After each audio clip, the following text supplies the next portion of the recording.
Hey there, I'm Sarah Thompson, I began, a nervous smile tugging at my lips.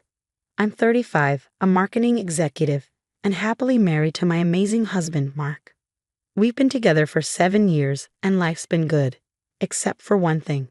We've been trying to have a baby for what feels like forever. Sarah, honey, Mark's voice broke through the silence one evening, after yet another negative pregnancy test. Maybe we should think about adoption. I sighed, the familiar ache in my chest deepening. I know, but I'm just not ready to give up yet.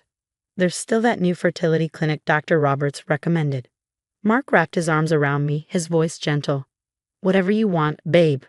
I'm with you all the way.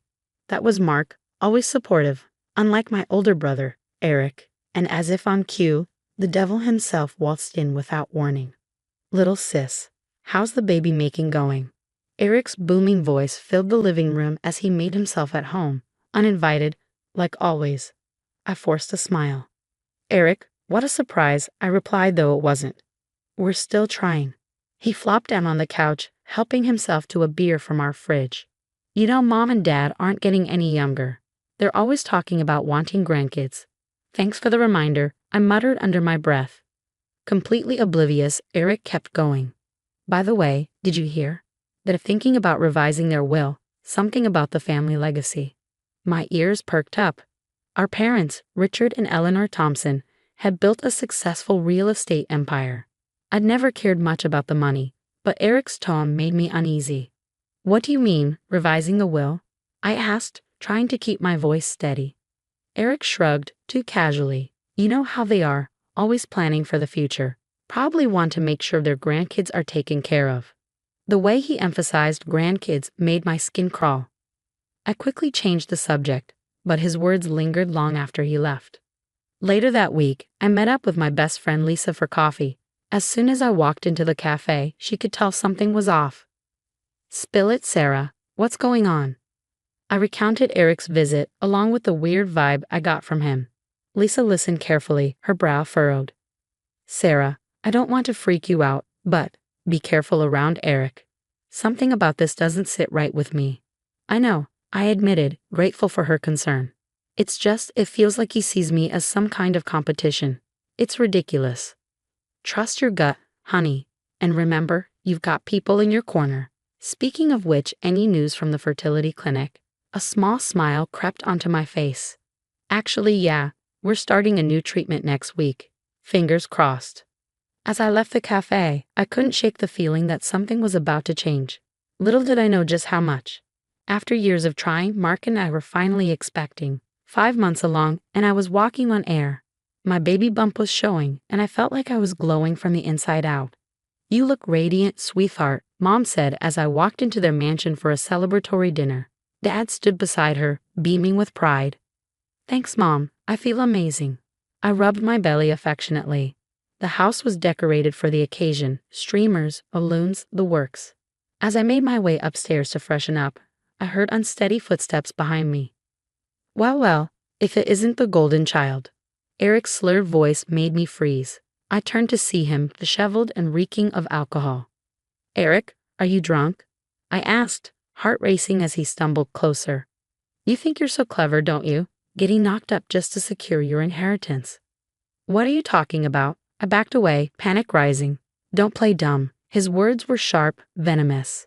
I heard Mom and Dad talking about changing the will, all because you're popping out a brat. Anger surged through me. This baby isn't about money, Eric. How dare you? How dare I? He sneered, moving closer. How dare you manipulate our parents like this? You're being ridiculous, I said, trying to push past him. Let me through. That's when it happened. Eric's face twisted in rage, and before I could react, his hands shoved me hard. I felt myself falling, tumbling down the stairs as time seemed to slow. Step after step, my body hit hard. I heard screaming. Was that me? And then, darkness. I didn't know how long I was out. When I finally woke, I was in a hospital bed, machines beeping softly around me. My whole body ached, and panic set in as the memory of the fall rushed back. The baby, I croaked, my throat dry. Mark's face swam into view, relief flooding his features. Sarah, thank God. The baby's okay. You've been in a coma for 2 weeks. 2 weeks? My mind reeled. Everything felt foggy, but then it hit me. Eric, he pushed me. Mark's expression darkened. I know, but he's claiming it was an accident. Mark said, his voice tight with frustration. The police can't do anything without proof. Tears welled up in my eyes. But you believe me, right? Of course I do, Mark replied fiercely, squeezing my hand. We'll figure this out, I promise. As I lay there, trying to piece together the events of that night, I heard hushed voices just outside my hospital room. I strained to listen. No concrete evidence, a stern voice was saying. Without a witness or confession, our hands are tied. But surely the fall itself, my dad's voice, sounding more distressed than I'd ever heard, cut through. It could have been an accident, the first voice interrupted. I'm sorry, Mr. Thompson, but we need more to go on. I closed my eyes, a mix of fear and anger twisting in my gut. Eric had tried to kill me, tried to kill my baby, and he might actually get away with it. As I drifted into an uneasy sleep, one thought circled in my mind. I had to find a way to prove what Eric had done. Somehow, I had to make sure he faced justice. The next few days blurred together with doctors, tests, and worried faces surrounding me. I was beyond relieved that my baby had survived, but fear gnawed at me. The worst part was the blank space in my memory, like a black hole where that night should have been. Sarah, can I come in? Eric's voice at the door made my heart race. I nodded, unable to trust my voice. He looked awful, pale with dark circles under his eyes. I'm so sorry, he choked out. It was an accident, I swear. I never meant for you to fall. I wanted to scream, to accuse him, but the words wouldn't come. Maybe it was the medication, or maybe a part of me wanted to believe him. Okay, I heard myself say. Eric left and Mark entered, his face dark with a storm of emotions. Why did you forgive him? He demanded. I don't know, I whispered. I can't remember what happened, Mark. What if it really was an accident? Mark's expression softened. We'll figure this out, I promise. Days passed, and slowly, flashes of that night started creeping back into my mind. The argument at the top of the stairs, Eric's angry face, the sensation of being shoved. I called Lisa, desperate to talk to someone outside of the situation. It wasn't an accident, I told her, my voice trembling.